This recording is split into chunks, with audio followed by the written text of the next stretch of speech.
Hello friends, कैसे हो। पिछले वीडियो में मैंने बोर्डम की बात की।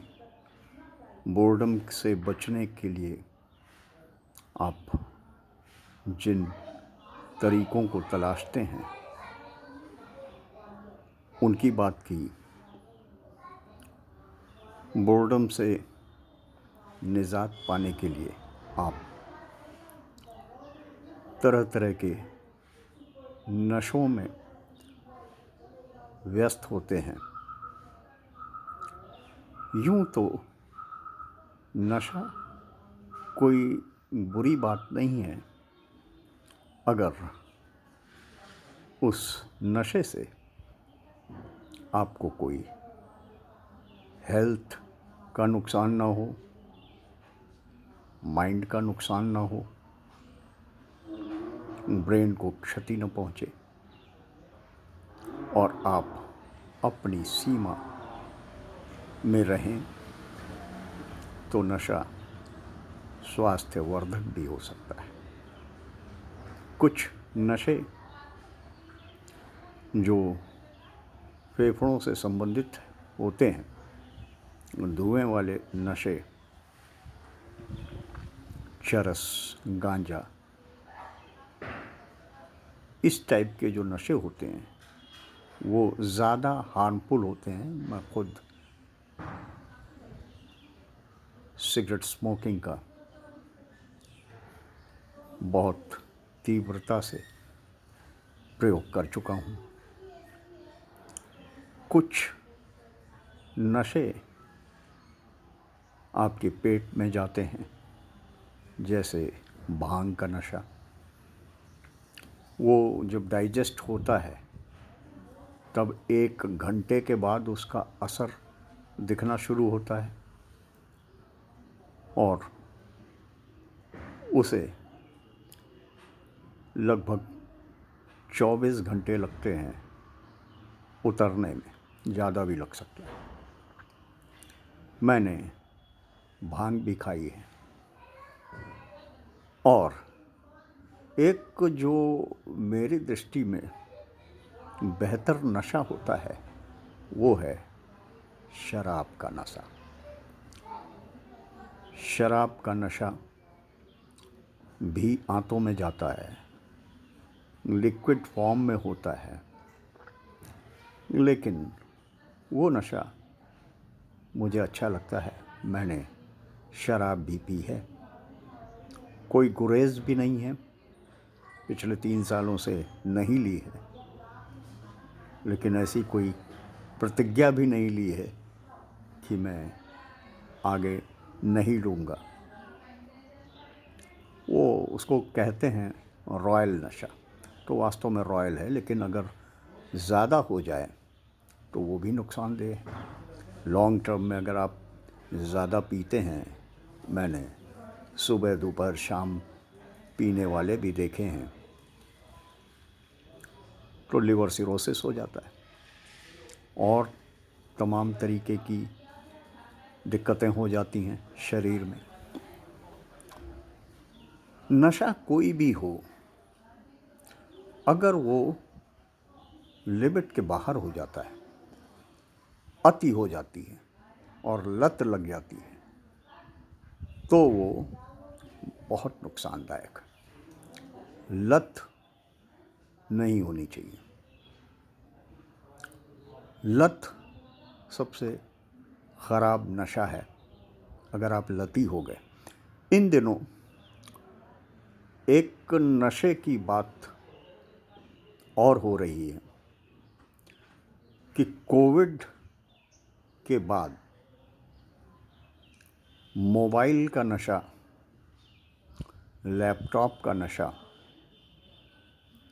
स्क्रीन टाइम का नशा, नज़रें मोबाइल में होती हैं या लैपटॉप में होती हैं। लॉकडाउन में इसमें काफ़ी बढ़ोतरी हुई। वर्क फ्रॉम होम होने लगा, होता था पहले थोड़ा बहुत, लेकिन वर्क फ्रॉम होम होने लगा उससे आप मजबूर थे वर्क करने के लिए, अपनी अर्निंग्स के लिए, अपने स्टेटस को उत्तरोत्तर प्रगति की ओर ले जाने के लिए प्रेशर था। 9 घंटे की वर्किंग आवर्स होती थी और आपको लगता था कि वर्क फ्रॉम होम काफ़ी सुविधाजनक है। आप इत्मीनान से वो करते थे, लेकिन 9 घंटे तो पूरे ही करने पड़ते थे। छोटे छोटे बच्चे लॉकडाउन के दौरान पढ़ते थे, ऑनलाइन क्लासेस थी, ऑनलाइन हॉबीज़ थी, सब कुछ ऑनलाइन था। परिणाम ये हुआ कि छोटे छोटे बच्चों को सन ग्लासेस लग गए, लेंस की ज़रूरत पड़ी। मैं खुद 2-3 दिन पहले पार्क में जाता हूँ तो वहाँ पर 2 बच्चों को मैंने देखा। 4-5 बच्चे प्लास्टिक के बैट से और प्लास्टिक की बॉल से क्रिकेट खेल रहे थे। क्रिकेट का शौक़ मुझे भी रहा है, अभी भी है। तो देखा कि उनको 2 बच्चों को चश्मे लगे हुए। तो मैंने उनसे बात की, बेटा ये बताओ, ये चश्मा तुम्हें अभी से लग गया, ये क्या बचपन से ऐसा था तुम्हारी आँखें? बोले नहीं अंकल, लॉकडाउन के समय ऑनलाइन क्लासेस होती थी तो उसमें मोबाइल पे पढ़ाई करते थे, उसके बाद मेरी आँखें कमज़ोर हो गईं और ये चश्मा लग गया। ये दुष्परिणाम हुआ स्क्रीन टाइम को बेहोशी में चिपके रहने का। स्क्रीन टाइम का नशा तमाम प्लेटफॉर्म से। मेडिकल एक्सपर्ट्स कहते हैं कि आपको 1, 1.5 या ज़्यादा से ज़्यादा 2 घंटे स्क्रीन टाइम पर नहीं देना चाहिए। अब चूँकि वर्क फ्रॉम होम है, तमाम काम लैपटॉप पे होते हैं। इस पे मेडिकल एक्सपर्ट्स ये भी कहते हैं कि आप हर 10-15 मिनट के बाद थोड़ा सा उठ के वॉक कर लें और वॉक करने के बाद आँखों को थोड़ा सा पानी के छींटे डाल के रिफ़्रेश कर लें, फ्रेश कर लें तो बेहतर रहेगा। सोच सकते हैं आप भी नई नई टेक्नोलॉजीज़ से कैसे होने वाले दुष्परिणाम से निपटा जाए। इसी क्रम में SGPGI में एक सीनियर कार्डियोलॉजिस्ट डॉक्टर गर्ग की रिपोर्ट सामने आई, जो उन्होंने लॉकडाउन के बाद, पोस्ट कोविड के बाद अपनी स्टडी की, तो उन्होंने पाया कि आँखों पर परिणाम हुए इसके नुकसानदायक। आज युवाओं को बे टाइम हार्ट अटैक्स हो रहे हैं। आप सब इससे परिचित हो।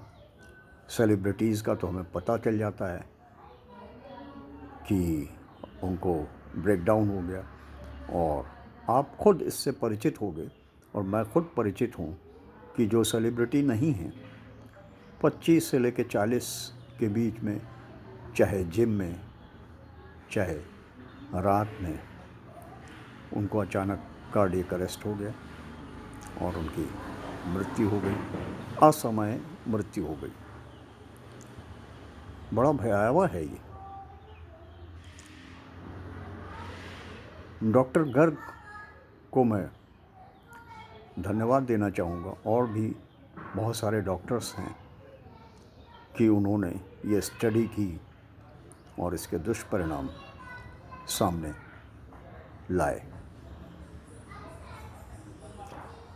तो कैसे बचें? टेक्नोलॉजी के डेवलपमेंट को रोका नहीं जा सकता, रोकना चाहिए भी नहीं, रोकना उचित भी नहीं है, लेकिन उसके साइड इफ़ेक्ट से बचना हमारे हाथ में है। हम कैसे बचें, कैसे बचें, इसका एकमात्र उपाय ध्यान है।